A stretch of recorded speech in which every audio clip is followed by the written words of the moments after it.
You have it? I remember when I built my house, and it cost me quite a lot of money. A lot of money. I won't tell you how much it cost me, but a lot of money.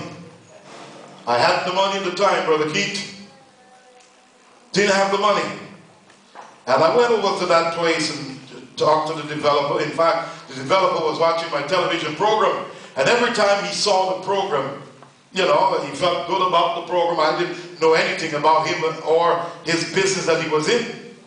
And one day, we went over to the place that they were building new homes in a gated community. And we walked into this, drove into this place, and my children were excited about the community. It was away out of the city, out of the busy, and all the hustling and bustling and all of the noise and stuff that go on in the city. And you know what? First impression is always, many times, the last or the only impression that you can make.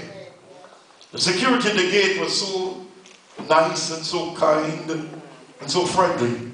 He said, we're closed today because it was a holiday. He said, we're closed today, but can you come back, you know, on this particular day when the office is open? So can we drive around the community and see the place? He said, of course, sure, please. We drove around, looked at it and felt good about it, and went home and we sat down and had a family talk about it and said, you know, could it be that the Lord is leading us in this direction? And we had a good consensus with everybody thinking that this is the direction that we should go. And we went back and we met the developer, and he said, you know, God sent me to this place to build a house for you. The man said to me, God sent me back here to build a house for you.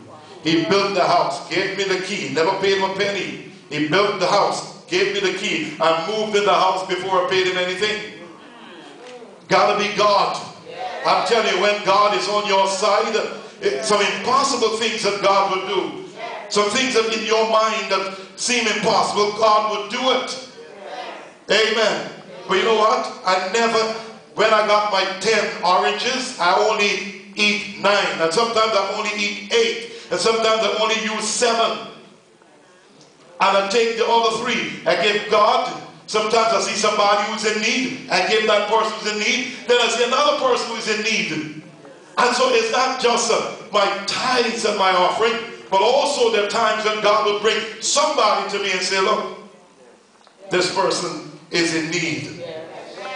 You can never outgive the Lord. You can never outgive the Lord. Never outgive God.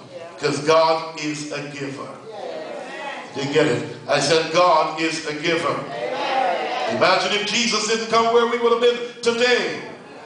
God is a giver. Let's read. Verses